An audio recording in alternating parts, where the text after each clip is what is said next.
The courtroom smelled like lemon polish and old wood. 9:47 a.m. Thursday. Judge Morrison's Chambers, Family Court Division, downtown Manhattan.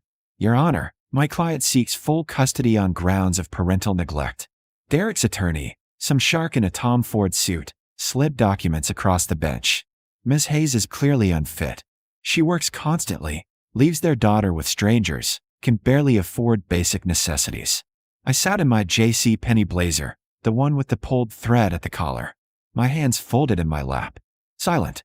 The way I'd learned to be during 18 months of Derek's calculated cruelty. Across the aisle, Derek sprawled in his chair like he owned the courthouse.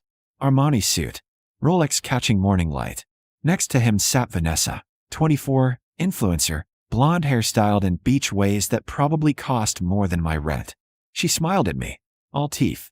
Furthermore, the attorney continued, Mr. Hayes can provide a stable two-parent home. He's remarrying next month.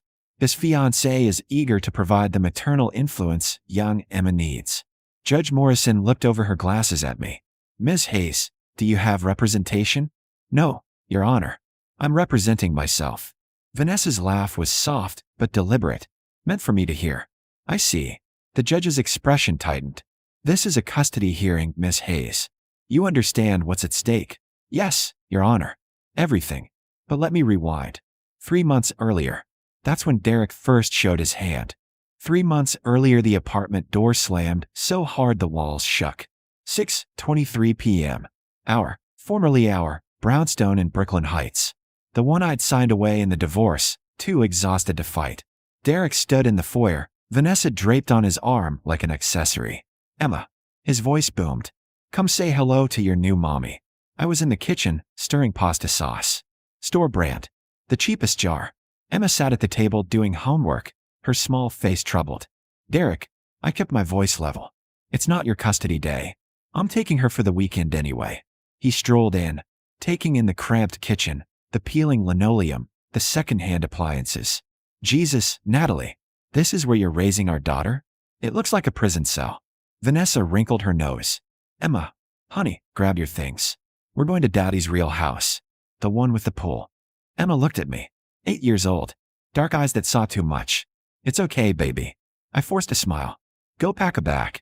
After she left the room, Derek moved closer. His cologne, something expensive, new, made my stomach turn. You can't keep living like this, not working those double shifts at the hospital. Barely scraping by. It's pathetic. I'm a nurse. It's honest work. You were a nurse. Now you're basically a janitor. You picked up the grocery store pasta jar. Is this what you're feeding our daughter? 49-cent sauce. Get out of my apartment. This isn't about the apartment. His smile was cold. This is about Emma. She deserves better than this. He gestured vaguely at me, at the kitchen, at my entire life. Vanessa and I can give her everything. Private school, vacations, a real home. You have joint custody. The court will give me full custody when they see how you're living. He stepped closer. Fight me if you want, but you can't afford a lawyer, and I can afford the best. You'll lose, Natalie. You always lose. Vanessa appeared in the doorway, Emma's designer overnight bag, Derek's purchase, slung over her shoulder. Ready, princess? She beamed at Emma, who clutched her worn stuffed rabbit. After they left, I stood in the empty kitchen. The pasta sauce still bubbled on the stove. I turned off the heat and called the one person who always answered. Mom, he's going for full custody. My mother, Catherine Hayes, was silent for a long moment. Then, come home this weekend. We need to talk. Saturday morning, I drove to Connecticut. The estate looked the same as always, imposing, immaculate, the kind of old money that whispered, rather than shouted. My mother waited in the library. She'd aged gracefully into her 60s, silver hair pulled back, wearing pearls like armor. Natalie. She kissed my cheek. You look exhausted. I am exhausted. She poured tea from a sterling service. Tell me everything. So I did. Derek's threats. The custody filing. Vanessa's calculated cruelty. The way Derek weaponized money, using wealth as proof of worthiness. And you're still not telling him. My mother's voice was quiet. No. Darling, this has gone on long enough. You've made your point. What point, Mom? That I can survive on my own. That I don't need the Hayes family fortune. I set down my teacup too hard. I wanted him to love me for who I am. not what I'm worth. And instead he's trying to take your daughter." The words hung heavy. My father appeared in the doorway. Charles Hayes, chairman of Hayes Pharmaceutical, the third largest drug manufacturer in North America. He looked at me with those sharp executive eyes. "Your mother called me. I've already spoken to Richard Morrison. The judge. Old friend. Yale, class of '82. He sat across from me. He can't influence the case, obviously. But he did mention something interesting. Derek's attorney filed a motion for immediate DNA testing." I frowned. "Why would?" "Apparently Vanessa suggested it. She convinced Derek that you might have been unfaithful, that Emma might not be his." My mother's hand flew to her mouth. "That's insane. Emma looks exactly like him." Nevertheless, my father opened his briefcase. "They've requested court-ordered testing. Both parents, the child. Results admissible as evidence." I stared at him. "Derek's trying to prove I'm an unfit mother and that I cheated?" "Yes. And Natalie." My father's expression was grim. "There's something else. We did some digging into Vanessa Chun. Her background is interesting." He slid a folder across the table. I opened it, started reading, and smiled for the first time in months. The DNA testing facility smelled like antiseptic and anxiety. 2:15 p.m. Tuesday, a week before our court date. Derek arrived with Vanessa and their lawyer. Emma held his hand, looking small and confused. "Mommy." She ran to me. I caught her, held her tight, breathed in her strawberry shampoo. "Hey baby, this won't take long. Just a quick swab, okay?" "Why do they need my DNA?" Her voice was small. "Just grown-up stuff. Don't worry."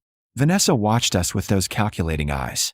She wore head-to-toe Gucci, a Tuesday afternoon outfit that cost more than my monthly salary. "Such a sweet moment," she cooed. "Cherish it, Natalie. These might be your last days as Emma's primary parent." I said nothing, just smoothed Emma's hair. The technician called us back. Derek went first, then me, then Emma. Quick cheek swabs. Labeled tubes. Clinical efficiency. Results in 48 hours, the technician said. "We'll send them directly to the court and both legal teams." Back in the waiting room, Derek's lawyer was already drafting something on his iPad. "When this proves what we suspect," he said to me, "we'll be filing for emergency custody. Fraud, infidelity, paternity questions. Judge Morrison won't look kindly on that." "No." I met his eyes. "She won't." Something in my tone made Derek look up. "What's that supposed to mean?" "Nothing. I'll see you in court." I took him his hand and left. That night, my father called at 10:47 p.m. The private investigator finished his work. "You need to see this before the hearing." He sent encrypted files. I opened them on my laptop, sitting at my kitchen table in my tiny apartment. Vanessa Chun, 24. Instagram influencer with 2.3 million followers. Brand partnerships with luxury companies. Lifestyle content that screamed wealth and privilege. Except, the PI had dug deeper. Vanessa Chun was born Victoria Pasternak in Fresno, California. Dropped out of community college at 19. Moved to LA, did some modeling, mostly failed. Reinvented herself with a new name and fabricated backstory 3 years ago. The luxury lifestyle? Rented. The designer clothes? Borrowed for photos, returned after. The wealthy family she claimed? Non-existent. She was a construct. A performance. Everything about her was fake. Including, potentially, her relationship with Derek. The PI's final note made my breath catch. Subject has been observed meeting regularly with Marcus Hale, CEO of Hale Industries. Relationship appears intimate. Multiple hotel visits documented. Marcus Hale, Derek's biggest business rival. I call my father back. Is she corporate espionage? Possibly. Or just a woman playing all sides. He paused. But Natalie, there's more. We ran a background check on her previous relationships. She has a pattern. Targets wealthy men. Gets pregnant quickly. Secures financial support. Pregnant. She told Derek she's 12 weeks along. He's thrilled. Planning to announce it after the wedding. My mind raced. The DNA test was her idea. She pushed Derek to question Emma's paternity to distract from her own situation. My father's voice was grim. The PI spoke to sources close to Vanessa. She was involved with someone else around the time she got pregnant. She's not sure who the father is. Oh my God. The court-ordered DNA test only covers you, Derek, and Emma. But Natalie, if you wanted to suggest expanded testing. I closed my eyes. Saw Derek's smug face. Vanessa's cruel smile. The way they tried to make me small. Can we compel it? Not directly, but I spoke to Richard, Judge Morrison. If questions of paternity are already before the court, and if evidence suggests additional parties should be tested, he trailed off meaningfully. The judge could order it. She could, especially if certain information came to light during testimony. I looked at the folder of evidence. Photos of Vanessa with Marcus Hale. Financial records showing her rented lifestyle. Background details proving her entire identity was fabricated. Send everything to my email. I'm representing myself. Remember? I'll need to introduce evidence during the hearing. Natalie. My father's voice softened. Are you sure? You could end this now. Tell Derek who you really are. The Hayes family name carries weight. No. He wanted to marry a poor nurse. He wanted to prove he married for love, not money. I smiled bitterly. He got his wish. And now he gets to see what loving for the wrong reasons costs. The DNA results arrived Thursday at 3 p.m., emailed to both legal teams and the court. My phone rang immediately. Derek, screaming. You lied. I never lied about anything, Derek. Read the results carefully. It says Emma is mine. You had me thinking. Vanessa said you probably. Vanessa said a lot of things. Maybe you should ask yourself why. I hung up. 20 minutes later, my mother called. He just phoned the house. Looking for you. He sounded unhinged. Good. Darling, are you sure about tomorrow? This will destroy him. I thought about Derek's cruelty. His contempt. The way he tried to take Emma just to punish me for not being enough. He tried to destroy me first. The difference is, he thought I was powerless. And now he finds out what power really looks like. Friday morning. Back in Judge Morrison's courtroom. Derek arrived looking haggard, confused. Vanessa clung to his arm, but her usual confidence had cracks. She knew something had shifted. Judge Morrison called the hearing to order. We've received the DNA results. They confirm Mr. Hayes is the biological father of Emma Hayes. Miss Hayes, do you have any response? I stood. Your Honor, I never questioned my daughter's paternity. That motion came from opposing counsel at the suggestion of Mr. Hayes's fiancée, Ms. Chun. So noted. Mr. Hayes, your attorney claimed this would prove Ms. Hayes's unfitness. Your Honor. I kept my voice steady. I'd like to introduce evidence regarding Ms. Chin's credibility and intentions. Derek's attorney jumped up. Objection. Ms. Chin isn't on trial here. She's seeking to become my daughter's stepmother. Her character is absolutely relevant. Judge Morrison's eyes gleamed. I'll allow it. Proceed, Ms. Hayes. I opened my folder, and Vanessa's face went white. Your Honor, I'd like to submit Exhibit A. I handed copies to the bailiff. These are public records showing that Vanessa Chun is actually Victoria Pasternak. She legally changed her name 3 years ago and fabricated her entire background. Wealthy family, private school education, none of it exists. Derek's head snapped toward Vanessa. What? That's... Vanessa stood, face flushed. That's a lie. Sit down, Ms. Chun. Judge Morrison's voice was ice. Continue, Ms. Hayes. Exhibit B. Financial records showing Ms. Chin's lifestyle is rented and borrowed. The luxury apartment she claims to own? Month-to-month lease. The designer clothes? Borrowed from brands for social media posts. Her net worth is approximately negative $42,000. I watched Derek's expression crumble. The realization hitting. His trophy fiancée was as broke as the wife he'd abandoned. Exhibit C. Photographs documenting Ms. Chin's ongoing relationship with Marcus Hale, CEO of Hale Industries. I spread them on the table. Vanessa and Marcus entering hotels. Kissing in his car. Intimate dinners. These were taken over the past 4 months. The entire duration of her relationship with Mr. Hayes. Your Honor, this is outrageous. Derek's attorney was on his feet. My client's personal relationship isn't. Your client filed for custody claiming he could provide a stable 2-parent home with Ms. Chun. Judge Morrison's voice was sharp. Ms. Hayes is establishing that claim was fraudulent. Sit down. Vanessa was crying now. Mascara running. The Instagram perfect facade dissolving.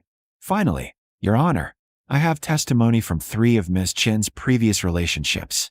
I submitted the affidavits. Each describes an identical pattern. She targets wealthy men, claims pregnancy within months, secures financial commitments, then disappears. That's enough. Vanessa lunged across the aisle. You bitter, jealous. 2 bailiffs restrained her. Derek sat frozen, staring at nothing. Judge Morrison read the affidavits. Her expression grew darker. Miss Chen, are you currently pregnant? Silence. Answer the question. Yes. Vanessa's voice was small. And is Mr. Hayes the father? The pause lasted forever. I think so. The courtroom exploded. Derek's attorney calling for recess. Derek himself pale and shaking. Vanessa sobbing into her hands. Judge Morrison's gavel cracked like thunder. Order. Ms. Chun, given the paternity questions already before this court, I'm ordering DNA testing to determine the biological father of your unborn child. Mr. Hayes and Mr. Marcus Hale will both submit samples. Your Honor, my client objects. Derek's attorney started. Your client opened this door when he questioned paternity to prove fitness. We're simply being thorough. She fixed Derek with a hard stare. Mr. Hayes, did Ms. Chen encourage you to file for full custody? Derek's voice was barely audible. Yes. Did she suggest the DNA testing of your daughter? Yes. Did she help you prepare the claims about Ms. Hayes' unfitness? Yes. Judge Morrison closed the file. I'm denying your petition for modified custody. Furthermore, I'm ordering a full investigation into whether Ms. Chun was acting as an agent for Marcus Hale to access proprietary business information through her relationship with you. Derek's head dropped into his hands. This hearing is adjourned. Ms. Hayes, full custody schedule remains as established. Mr. Hayes, supervised visitation until we resolve these additional matters. The gavel fell. In the courthouse corridor, Derek caught my arm. Vanessa was gone. Fled to the bathroom, or maybe just fled. Natalie, how did you? Where did you get? I'm not as helpless as you thought. I'm sorry. God, I'm so sorry. I was such an idiot. Vanessa, she played me. She told you what you wanted to hear. That I was beneath you. That you deserved better. That wealth and status mattered more than character. I pulled my arm free. She didn't make you cruel, Derek. She just gave you permission. I love Emma. I never meant to hurt her. Then be her father. Not her judge. Not her owner. Her father. I picked up my bag. The supervised visitation is temporary. Prove you can put her first, and Judge Morrison will restore your time. And us? Could we ever? No. The word was final. You wanted someone who matched your ambition, remember? Someone who belonged in your world. His face crumpled. You do belong. You're stronger than anyone I've ever met. The way you handled yourself in there. Goodbye, Derek. I walked away. Behind me, I heard him call. Wait. You never asked how you afforded that investigation. Those records, that private detective, that costs serious money. How did a nurse? I kept walking. 2 weeks later, the DNA results on Vanessa's pregnancy came back. Marcus Hale was the father. The corporate espionage investigation revealed she'd been feeding him Derek's business plans for months. Derek's company lost 3 major contracts. Vanessa disappeared from social media, deleted her accounts. Last I heard, she was back in Fresno, living with her mother. Derek's supervised visitation went well. He was humbled, genuine, actually present with Emma for the first time in years. After 3 months, Judge Morrison restored his normal custody schedule. He never asked again about my finances. Maybe he didn't want to know. Maybe he'd figured it out and couldn't bear to face the truth. 6 months after the hearing, I sat in my mother's library again. Emma was outside with her grandfather, learning to ride horses on the estate grounds. You could move back home, my mother said gently. Take your position at Hayes Pharmaceutical. Stop pretending. I'm not pretending. I like nursing. I like who I am when I'm working, helping people, earning my own way. But the apartment is temporary. I'm buying a house next month. 3 bedrooms, good school district. I can afford it on my salary if I budget carefully. I smiled. I don't need to trust fund Mom. Not to prove I'm worthy. You never needed to prove that. Maybe not to you. But I needed to prove it to myself. I watched Emma through the window, laughing free. Derek taught me something valuable. When people think you're powerless, they show you who they really are. And what did he show you? That I loved the idea of him more than the reality. That I was willing to be small if it meant being loved. I turned to face my mother. I won't do that again. The next person I love will love all of me.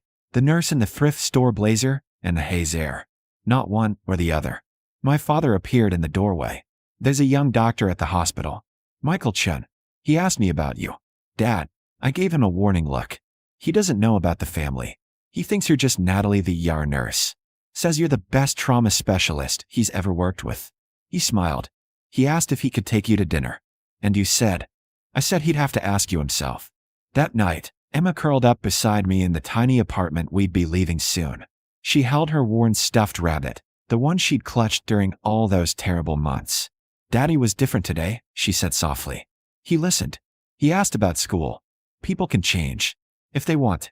Do you still love him? I love who he could have been. But Emma, real love doesn't try to make you smaller. It helps you grow. She thought about this. Like you and Grandma and Grandpa. Exactly like that. Will you marry again? Maybe. Someday. If I find someone who loves me for all the right reasons. She snuggled closer. What are the right reasons? I thought about Derek's contempt. Vanessa's cruelty. The courtroom where I've finally stopped being silent. When someone sees your strength and doesn't feel threatened.